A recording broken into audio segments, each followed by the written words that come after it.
30 years ago, a new music burst out of New York's black and gay clubs. A soundtrack for the 70s. This new urban pop may have been created by male producers, but it was fronted by women. And what women? With what front? Let's meet the Queens of Disco. The Queen of Survival. I've had to survive a lot of personal anguish in my life, and I've done that. The Reluctant Queen. I think she regretted it because it was a little too sexy. The Warrior Queen. If it wasn't for disco, I wouldn't be sitting here. The Gay Queen. So Sylvester, I thought you were a woman. The Fiery Queen. I couldn't be in the background, I had to be in front.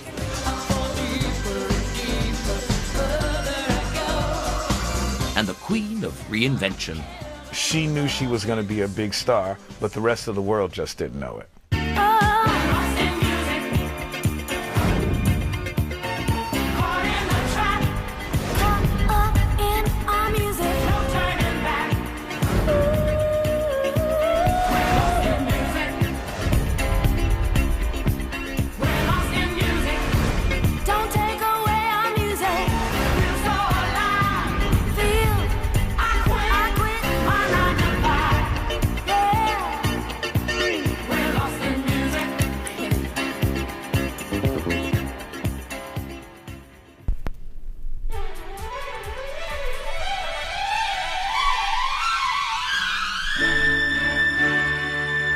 It was the 1970s, the Please Me decade. Party time with a brand new soundtrack. People were just burning the candle at both ends. People thought the party would never stop, the music would never stop, the record never stops, and so it was a non-stop party.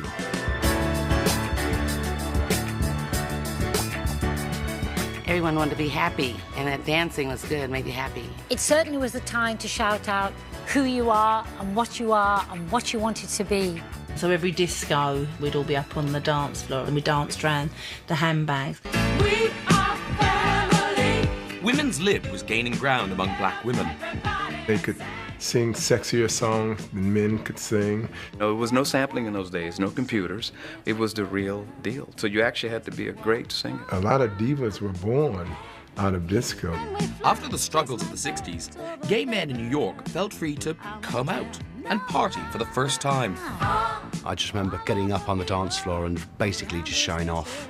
There is an affinity between out gay men and successful black women because we've had to swim upstream of the same stereotypes most of our life and had the same enemies and the same joys. We are family. It was a new world with new stars. Step forward our first queen, disco's great survivor.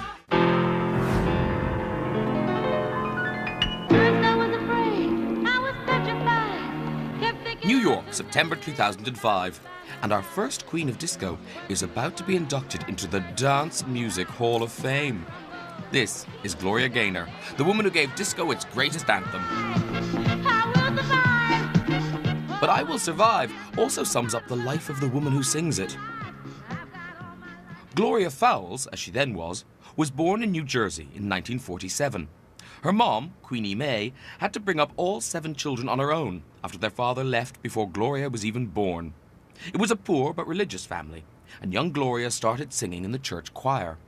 I actually feel that it was a divine appointment that God looked down on me and said, Gloria, you have to sing.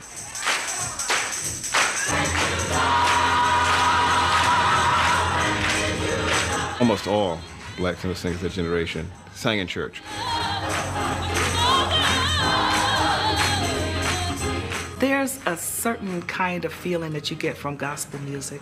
When you praise God, there's a feeling that you bring that energy in.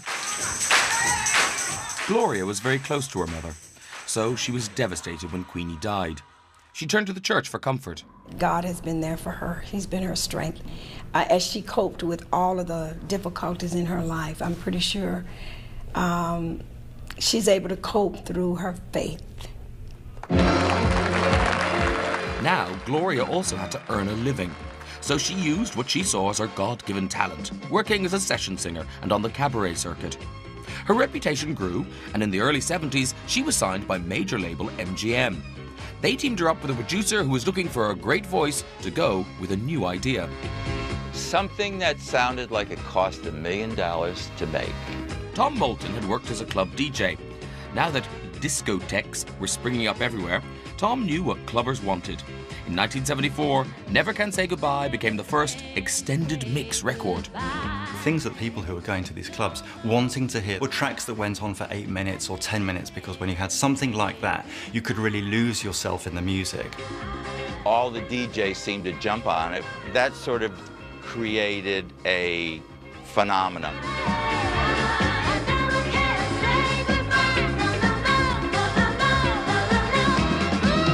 But Gloria herself had reservations about this new way of doing things.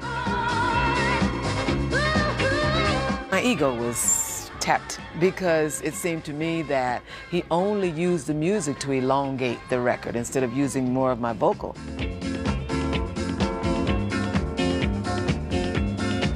She listened to the whole thing and she said, "I don't sing much." Gloria apparently turned around to Tom and said, "Well, what do I do when we're performing this record?" And Tom says, "Well, I guess you have to start dancing a little too."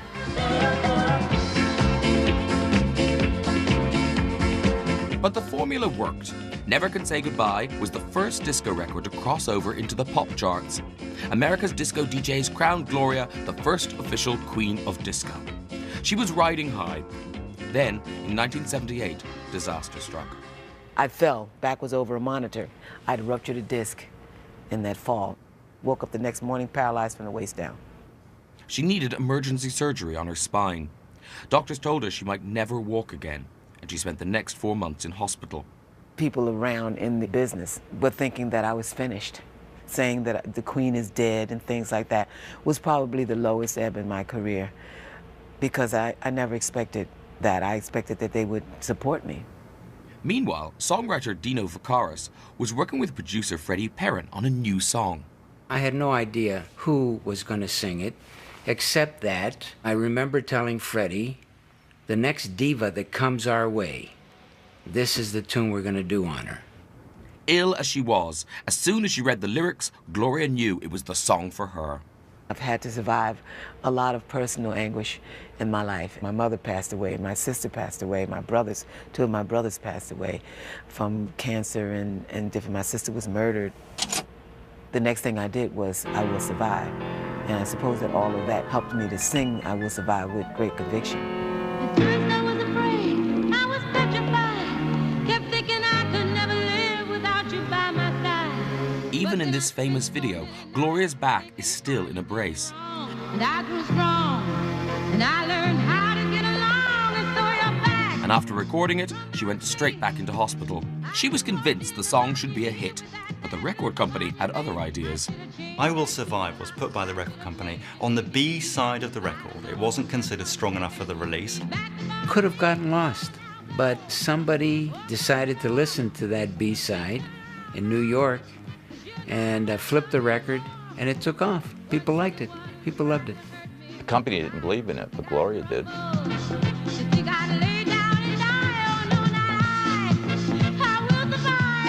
You put I Will Survive on, and that sort of, I don't know, it always uplifts you really.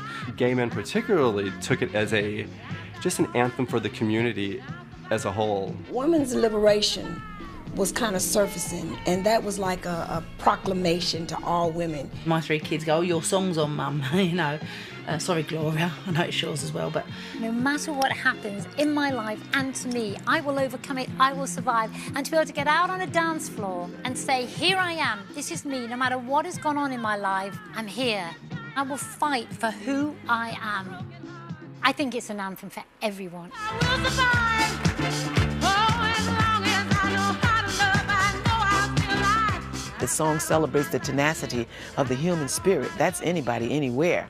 I can't tell you what a blessing this song has been to me. I Will Survive has taken on a life of its own. It's been re-released countless times and covered by over 200 different artists. Gloria continues to perform around the world, but none of her later records ever topped I Will Survive. Will you survive? Oh, I'm so glad to hear that. Today she's gone back to her gospel roots, but she does pop out to collect the odd award. Can't really separate the success of my career from I Will Survive. But the way that I Will Survive has been able to stand the test of time and carry my career. To accept the award for I Will Survive. I don't feel cheated. I don't feel at a loss. It would have been nice. Miss Gloria Gaynor! But it's wonderful to have this song. Thank you so much, all of you, for your support.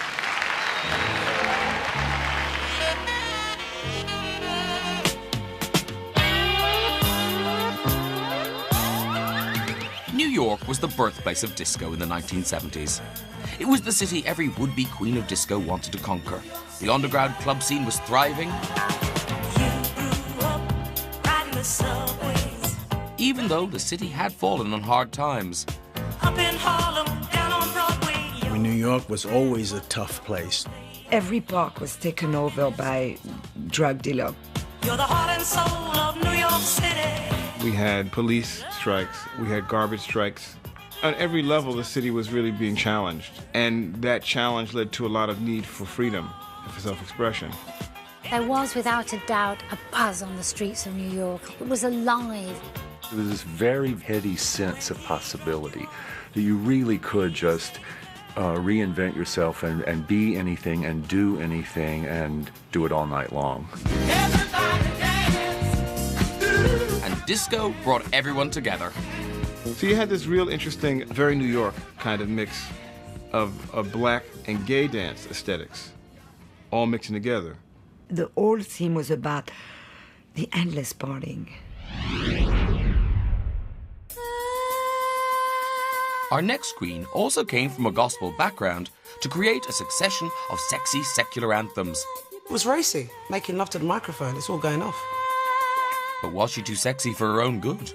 She kind of regretted it because it was a little too sexy. Donna Summer was born-again Christian, and yet she made her fame singing a song that was basically her simulating an orgasm. Enter the reluctant queen.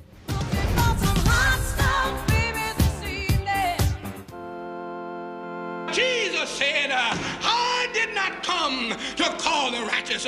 Like Gloria Gaynor, the young Donna Summer was born into a deeply religious community, this time in Boston in 1948. She also sang in a church as a child and believed her voice was a gift from God. But when Donna was 16, the close-knit community was rocked by a murder. She's the only eyewitness. The police show up and they force her to testify. And she begins to get these death threats. And she freaks out. Donna fled to New York. It was 1968, the summer of love. This is the dawning of the age of Aquarius. After growing up in this restricted Christian neighborhood, she's suddenly thrust alone into the world of hippy-dippy New York City, and she is ecstatic. I mean, she feels free for the first time in her life. Donna auditioned for a new European production of the risque musical Hair. She was successful and spent the next 7 years in Germany. There, she teamed up with a producer who was to revolutionize the sound of disco with his synthesizer. Love to Love You Baby started as a little bit of a joke. She came up with the title Love to Love You Baby, and she said, why don't we do a song? I threw everybody out, dimmed the lights so she couldn't see me and I could barely see her, and that's when she did it.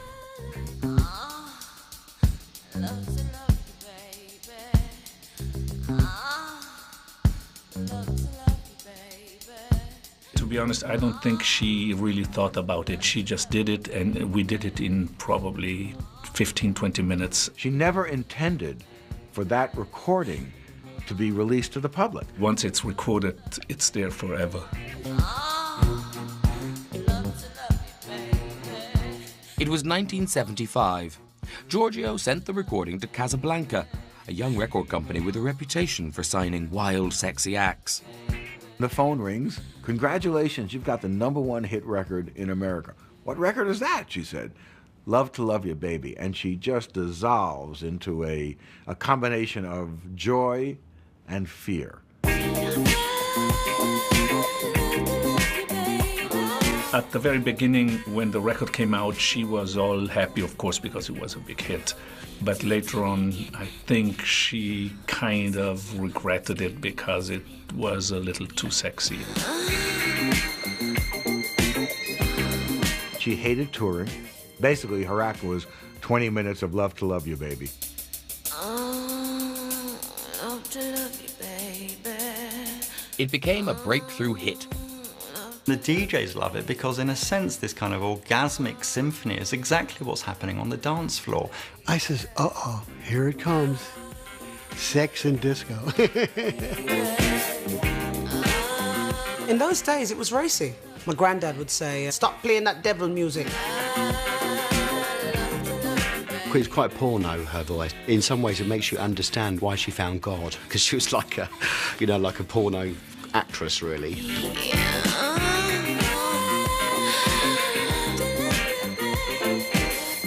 Donna was a star, but off stage, she was becoming more and more depressed by her fame and the lifestyle that went with it. One night in 1976, she reached rock bottom.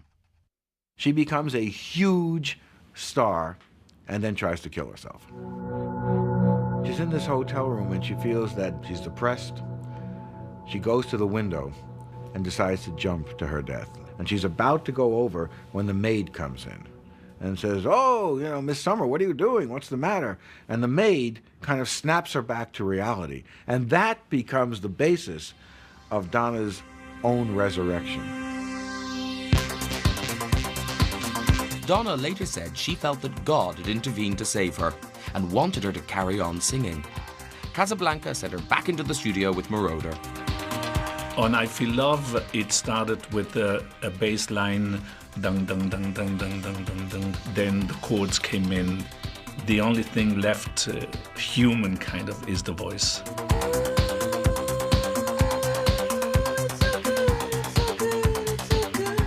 My coming out song was I Feel Love. I remember kind of going onto the dance floor and I just thought I'd died and gone to heaven. It's like when Judy Garland woke up after the hurricane. It was that kind of feeling, it was all in Technicolor all of a sudden. Casablanca began to promote her as the sexy queen of disco. And it worked. In 2.5 years, she had 12 consecutive smash hits.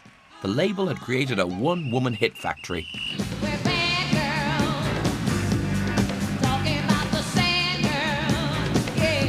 80% of the disco era Donna is manufactured on records.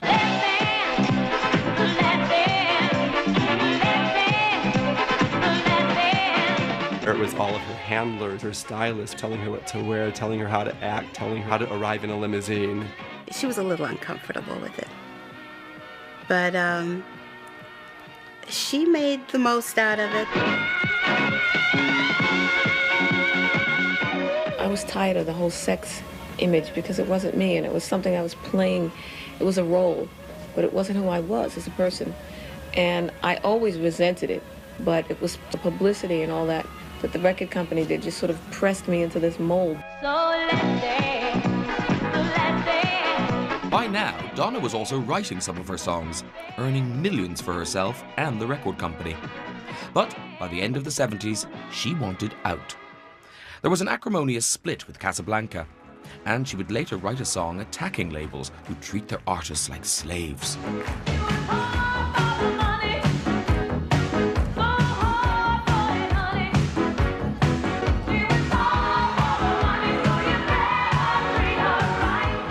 And once she split with Casablanca, that was pretty much it for Donna Summer.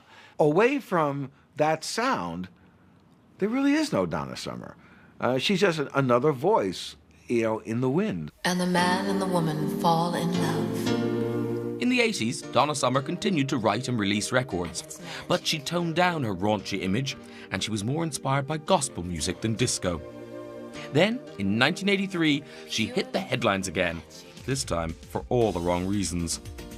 Donna either volunteered or was baited into saying things in the press that we interpreted as flagrantly homophobic. She was quoting her Christian fundamentalist roots, and I'm sure that's where her heart and head purely were at the time, but they were hateful. It was like a bad word, Donna Summer. You know, they didn't want to play any of her stuff, and yeah, that was a bad time. We had loved her, worshipped her, and made her, created her, and made her very rich, and we resented the hell out of it. I think all those people have probably forgiven her by now, so, you know, and we still listen to her anyway.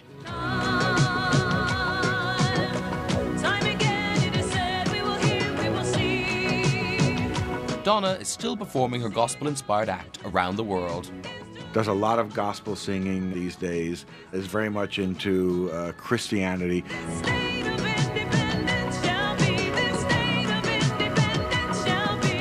That's a way of saying, well, I may have been bad, but I'm good now.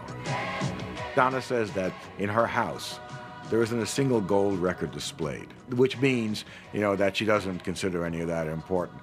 But the house is there because of the gold records.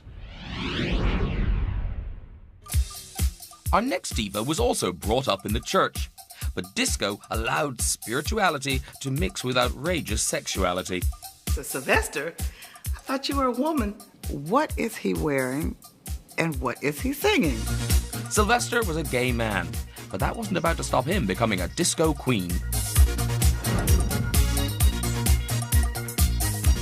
After all, he already sang higher than all the girls.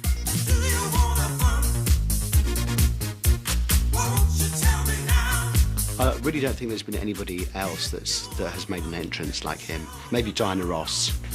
There was nobody like him, white or black. And the fact him, A, being a black man, B, being a gay black man, that, you know, it's two taboos right there. And he was able to just surpass all that and still, you know, be himself and put on one hell of a show. Sylvester James Jr. grew up in Los Angeles. His father left his mother Letha when Sylvester was just a baby, but like Gloria and Donna, he had a devout upbringing.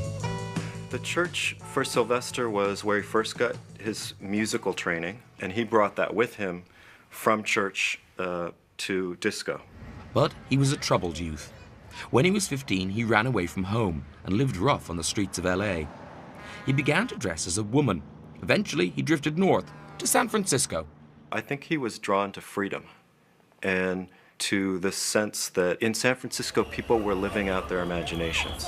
And that's how he always wanted to do things. He fantasized himself, and then he wanted to live that fantasy. Fish gotta swim, birds gotta fly. He teamed up with a group of outrageous hippie drag artists called the Cockettes.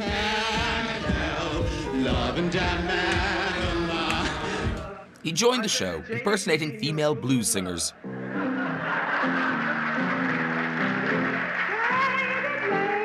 This was Billie Holiday and Diana Ross on LSD. But Sylvester stood out from the group. Sylvester was probably the most talented one in the Cockettes at the time. He could get out there and sing, and everyone stopped, and it became almost serious to watch his performance.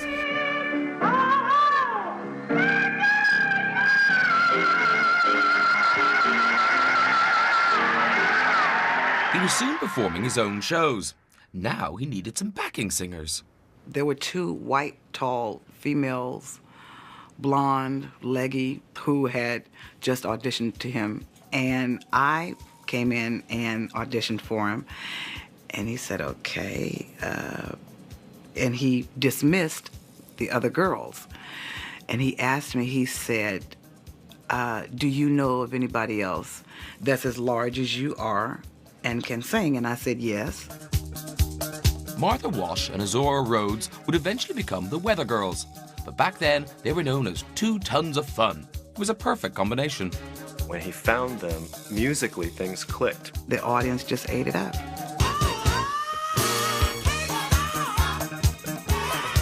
Having started out impersonating women singers, Sylvester was still hitting the high notes. I was the one singing at the bottom, and Azora was singing in the middle, and Sylvester was singing the top. My voice doesn't come anywhere near his. He could tear that falsetto soprano voice up and sing higher than quite a few females that I knew as well. He's such a gospel singer, you know, that he'll just kind of like go off and just let his spirit soar while he's singing.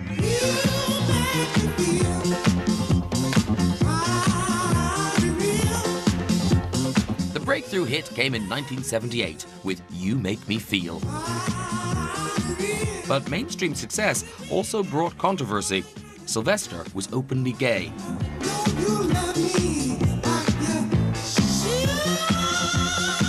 The record company per se did not have any problems with Sylvester being outrageous.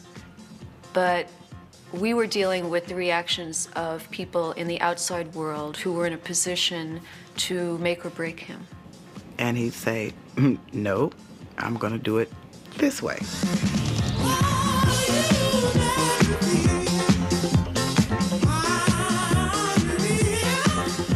People want to tell him, you need to dress like this, you need to tone down that, and Sylvester could be very, very stubborn. If he felt like wearing a dress today, then he'd do that.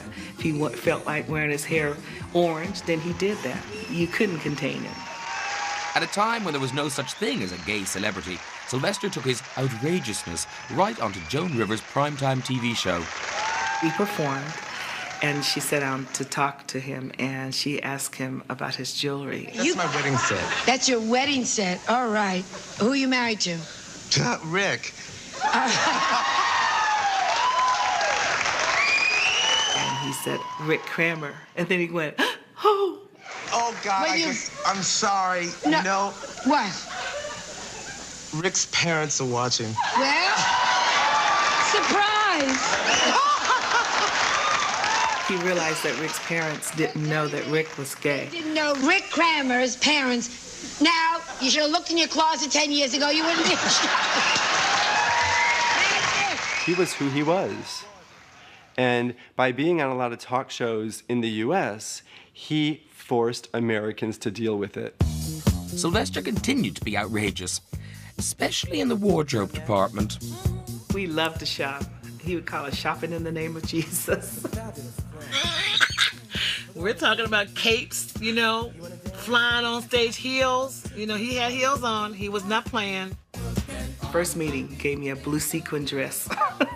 And I said, what's your name? He said, Sylvester. I said, Sylvester? I thought you were a woman. And he was flattered. You know, he loved it. You know, oh, girl. And then we go uptown to the wig place and get that hair. Sure no. Johnson, what do you think about this? Look at this hat. Child, this is a little bit too long. Wait a minute, can you cut it? I want to dye it. Can you dye it this color? You know? And I'd be like,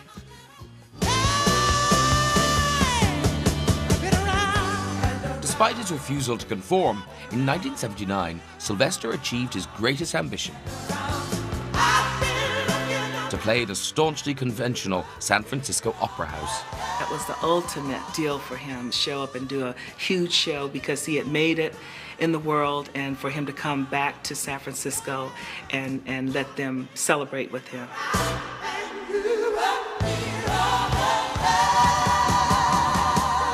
And in the audience that night was the mother he'd left behind 17 years previously. To see my son there and performing on stage was very important. It made me feel very happy. People accepted him as Sylvester. Sylvester was a star, an undoubted queen of disco. But just as things were going so well, I said, hey, baby, what's happening? He said, baby, I don't feel too good. I might have a cold. I said, let me feel your forehead. He said, I don't know, you should get too close because I don't know what it is. And I said, come here. He said to me, I got to go on stage in about 20 minutes. You know, come and pray with me. When I went to visit him, that's when he told me he had AIDS. And I gave him all of my support. He says, I'm going to be in the gay parade, and I'm going to be in a wheelchair. And I said, really? Are you ready for that? He says, oh, yeah. So he wanted them to know. He called me the day that he demised, but he let me know he loved me. let me know that he was going to be watching me no matter what. He told me, he says, Mom, I'm not going to make it. So if you could stay with me, I would appreciate it. The funeral was a big celebration. He wanted me to sing, and he wanted Martha to sing. And I said, well, what do you want me to sing? He says, well, what's that song that you and Martha sing everywhere you go? And I said, oh, Touch Somebody's Life? He goes, please, don't sing that one. I thought he was going to say, please sing that one. He says, don't sing that one. And I said, okay, what do you want me to sing? So Never Grow Old was the first song that he ever sang in church as a child. In the end, he told me that he had no regrets, that he lived his life the way he wanted to live. Never grow.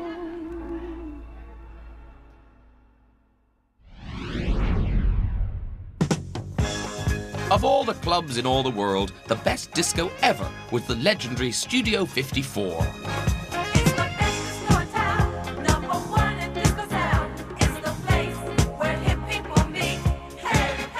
It was simply the best discotheque in the world. Elizabeth Taylor, Mick Jagger, everybody was there. You might be standing next to a banker, you could be standing next to some gay kid up from the village, you could be dancing with God knows who, but we all felt that it was the common ground that we all stood on and bumped to. Actually, the most horrible thing to be standing outside, you know, and not being picked up to get in.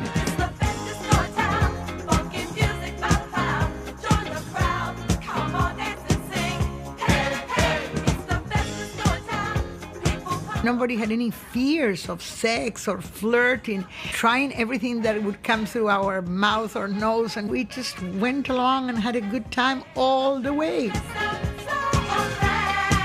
It was a world where boys could be girls and girls could be boys. And Studio 54 incubated our next queen, who could look like a woman and sing like a man. Or was it the other way round?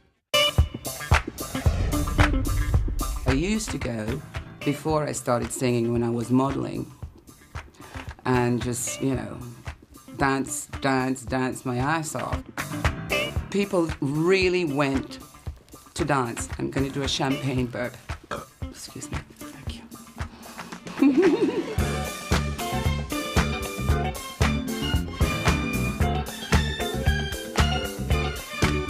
I can't imagine somebody that parties as hard and is such a good physical shape. She defined the glamour and androgynous style and in-your-face sexuality and unapologetic expression of who you are regardless of where you came from.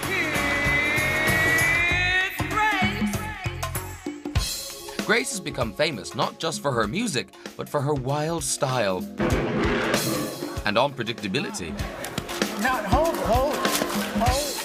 Grace Jones is the warrior queen, whose life became performance art.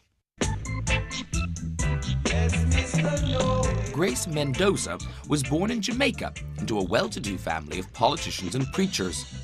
Her father was a bishop, and her upbringing was the strictest of all our queens. When Grace left home, she headed to New York and looked for work as a model. But she had problems being accepted for who she was.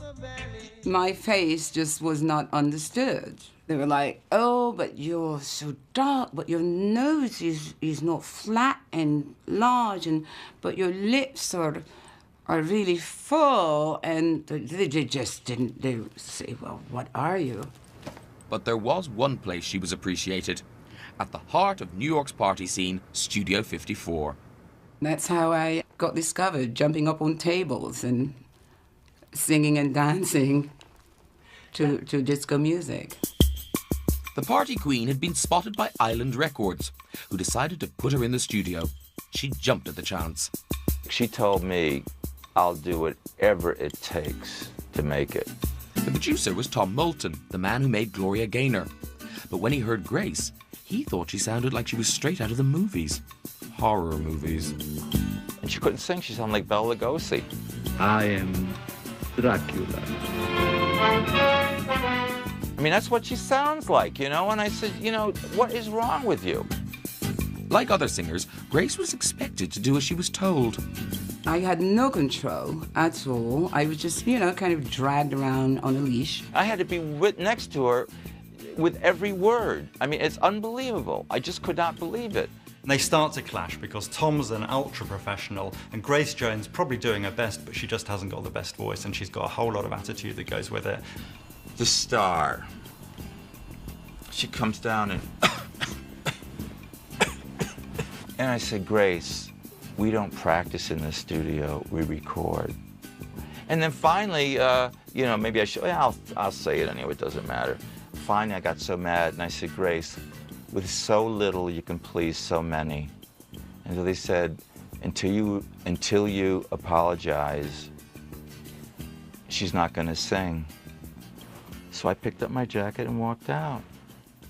It was a way to force them to let me have some freedom in what I was doing.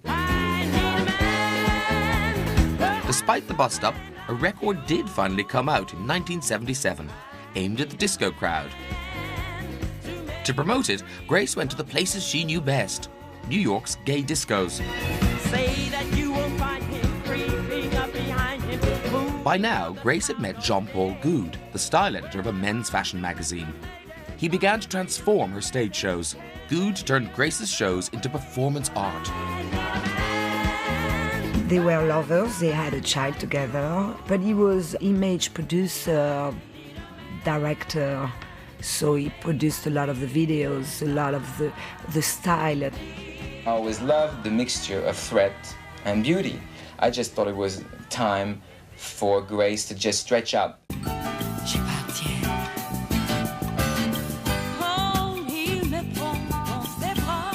She came into the club on a motorcycle. She had a black hood on. She walked over to the bar. She took her arm and she knocked all the glasses off the bar. And then she proceeded to lay back on the bar, put her high heel shoe on top of the cash register and sang La Vie en Rose. One hell of a show.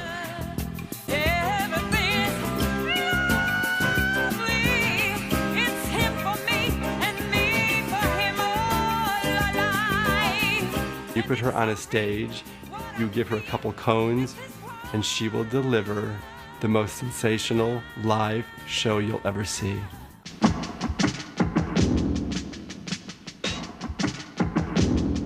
She was literally coming down of this huge staircase. And she was dressed like an animal. She really is something else, a force of nature.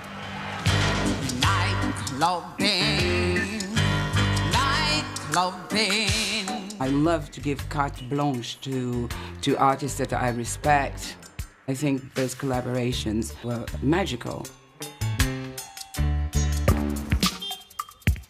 Grace was an underground star, but she still hadn't given her label a major hit. Island boss Chris Blackwell decided to refresh her sound and teamed her up with two of his biggest reggae artists, Sly and Robbie.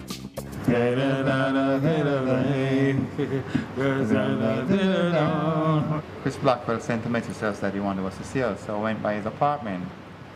So he told us about this girl. She's a Jamaican, that's what he said, and she's a disco singer. It was quite a different approach from what her disco records were. But I just felt it could really work. The breakthrough came in 1980 with the album Nightclubbing, which included the single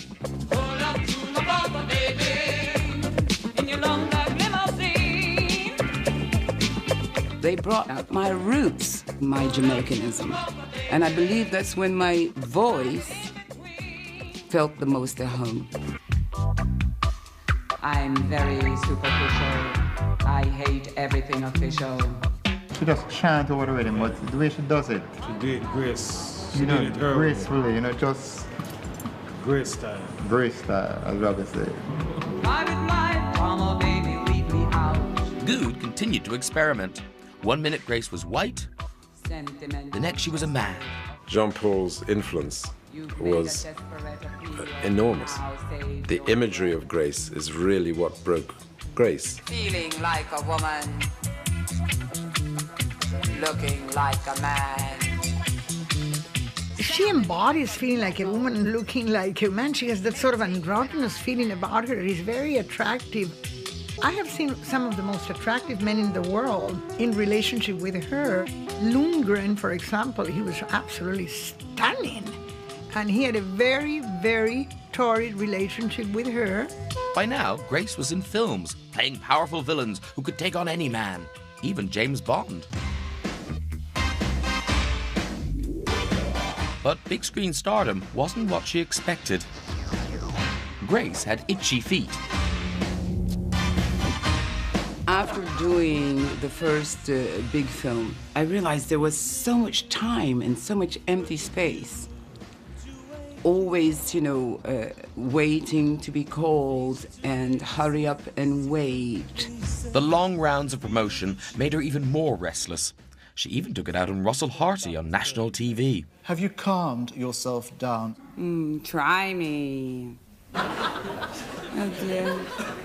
Say that. Did you have a late night last night? No, I haven't slept in 3 days. That explains it. It's the beast in me. I don't know. It's just something in me that is impulsive. I can't look at you. No, hold. I just wanted some respect. Grace wanted to go back to music, where she felt she had more control. Thank God I've got the music. Because in all that space, I was writing music.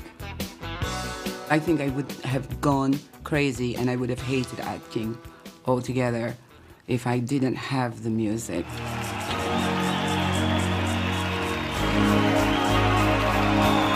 Ladies and gentlemen, Miss Grace Jones. The music she was writing became her 1985 comeback album, Slave to the Rhythm. Grace is still a gay icon and a muse for top fashion designers. And today, she's also back in the studio with a new dance album. Another disco diva who's gone back to her roots. She marches to her own beat, that's for sure. I think she's in a whole category by herself. I think she's a queen of her own universe, and we're all her subjects.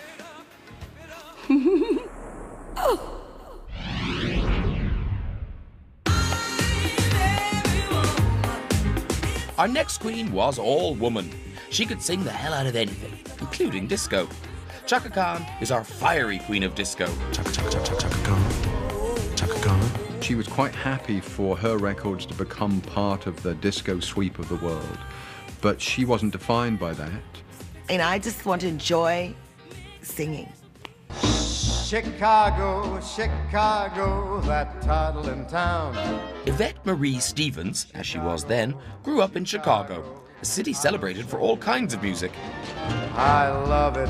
We could go down on State Street any given night and hear like some of the most amazing and best and well-known old blues bands. My first influences were jazz singers, and then I branched off and never just into one kind of music. Unlike our other queens, it was popular music, not church music, that inspired her to sing. I had no training. The closest thing to any training I ever had was when I was in school, and I was in a choir. I was always in a band or a group from the time I was 13 years old. They used to call me Little Aretha. I couldn't be in the background, I had to be in front. I think maybe because I did have the best voice, too. She briefly linked up with the radical political group, the Black Panthers. We want black power. And she took an African name, Shaka, which means woman of fire. But by '72, she was back into singing with the established multiracial funk band, Rufus. Once you get started, there was nobody who had a sound like Rufus. The band was tight, but then to add to that was this woman, it seemed like she came out of nowhere, Chaka Khan, with all this energy, all this character. everybody party hardy to get back in the groove. She was the flashpoint, she was the center, she was just it on that stage. With Shaka on board, Rufus were soon in the charts. But they were being billed as Rufus featuring Chaka Khan. It was inevitable she'd be offered a solo contract. She knew the importance and the value to her career of an anthem, of a defining song.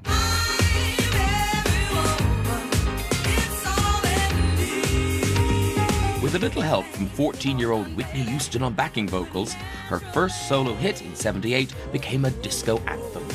Well, actually, the song kind of wrote itself, and then we realized it should be her singing it.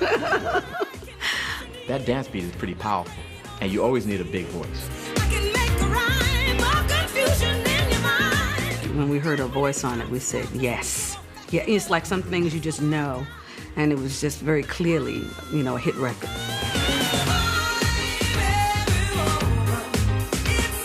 You know, when you hear her sing about a powerful woman, you look at her and go, no, she's talking about what she's living.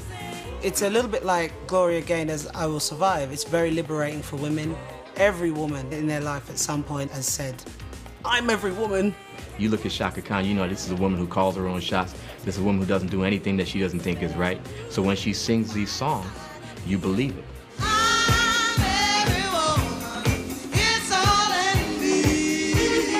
Anything you want done, baby.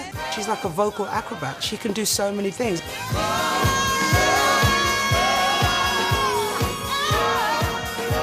I'm Every Woman established Chaka as a disco diva, but there was one slight problem. The band, Rufus, still had a contractual commitment to the record company, so they had to fulfill that. But at the same time, she was going to go off and do her solo thing. So there was a certain amount of music industry politics involved. Despite a huge bust-up, Chaka had to agree to do one more album with Rufus. Not in the studio, but live on stage.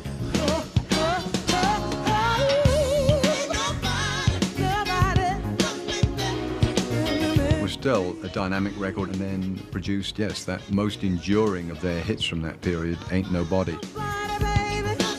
But within months, her solo career was back on track with another #1 hit.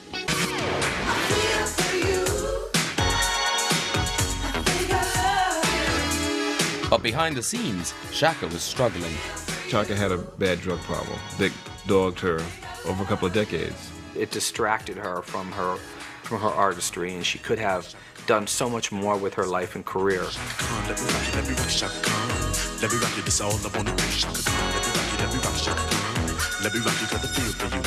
If she managed to keep her personal life together, she should have been the sort of inheritor, successor of Aretha Franklin. Feel for you. I'm Every Woman remains one of the biggest disco anthems, but Chaka made it so much her own that only another diva like Whitney Houston would ever dare to cover it. And even the most powerful woman in TV wanted it as her song. Oprah called on the telephone. She says, you know, Val, I really could hear that song as my theme song for the Oprah show. I said, you know, Oprah, I could really hear that too. And she went on and made it her theme song for 2 years, so we were really happy about that. Chaka herself, though, moved on. She's done soul, blues, and jazz, keeping her at the top of her game. He kind of moved through disco and kept on going. Even after quote-unquote disco had sort of disappeared, she was still a force in black music. She constantly changed her sound, evolved and changed.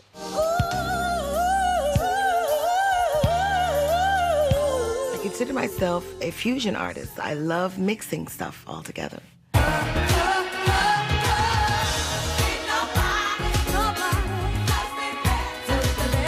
And I just want to enjoy singing.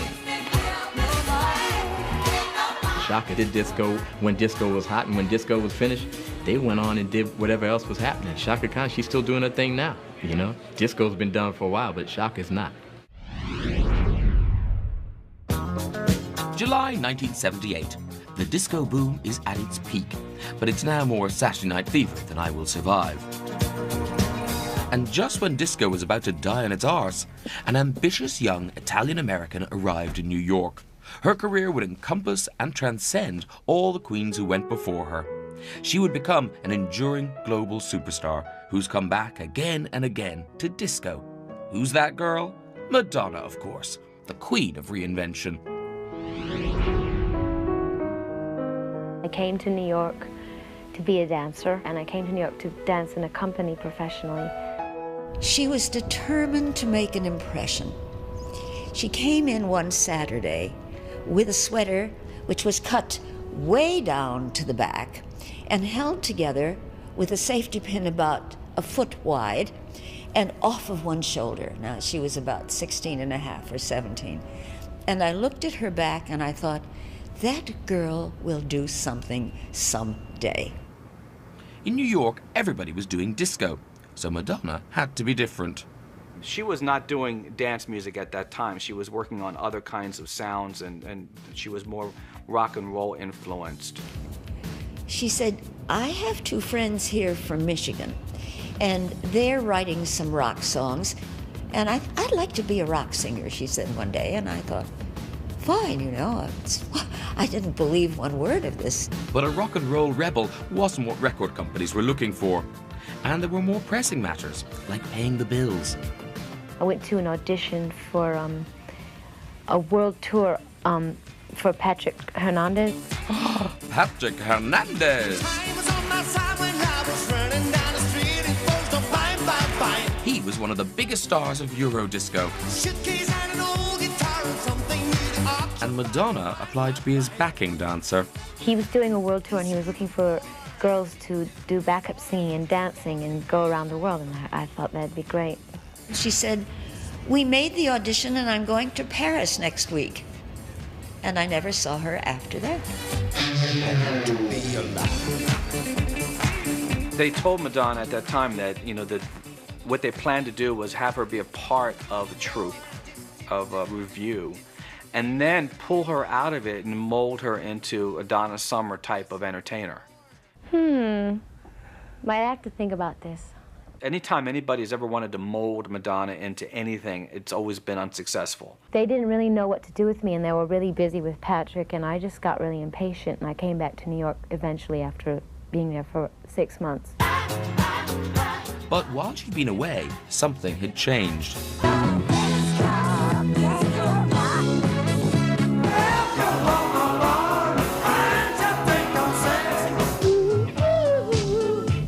The charts had been flooded with a load of old disco tosh. And the great American public could take no more.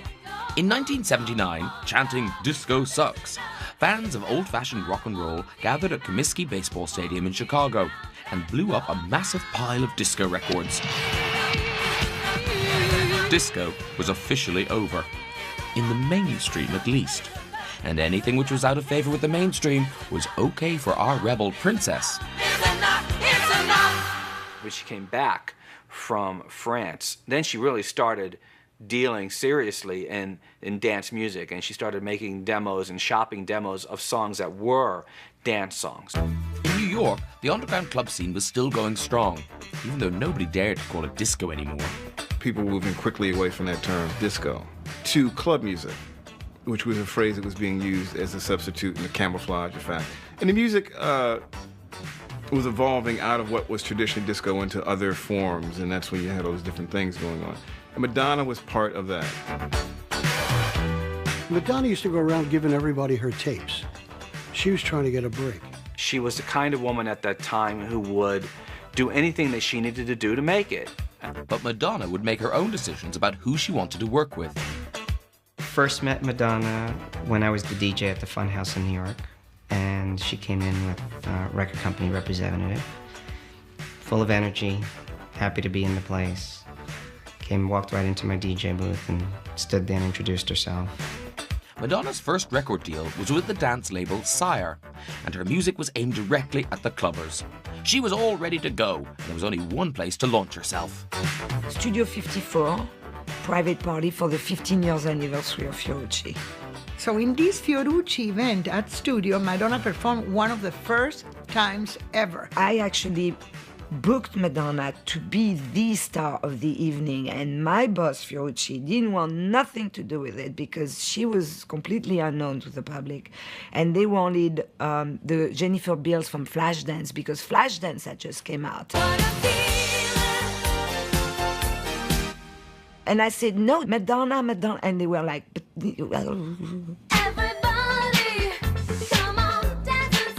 I had a huge cake made out in rubber, and Donna popped out of the cake and jumped. I can remember her singing at studio, like very fabulous.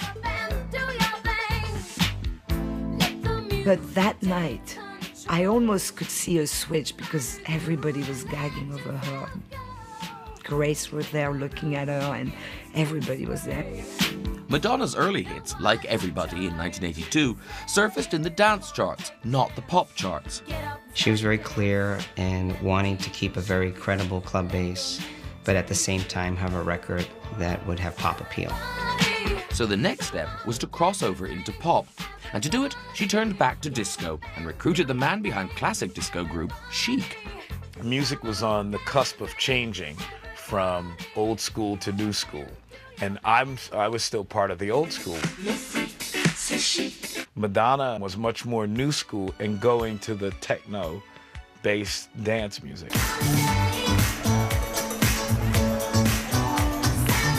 By the time Holiday came along in 1984, disco had been out of favor for 4 years. And the music had been a bit, well, boring. When Madonna arrived, people could dance and party again.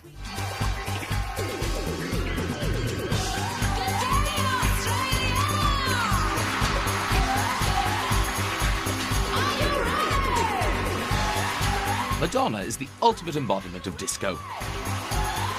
And as she reinvented herself and her music, she's always remained true, keeping her finger firmly on the pulse of clubs, fashions, and sex. And that's why she's still a global superstar.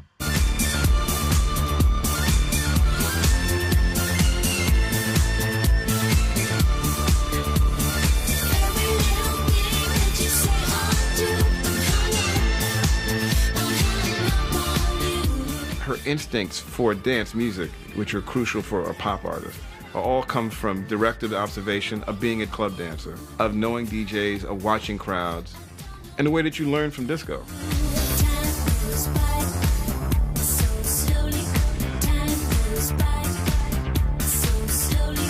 She's one of those artists who never forgot about the audience that got her to where she is. Never forgot. But it's not just Queen Madge who's at it. Disco is still all around us, and it's all thanks to those original Queens of Disco.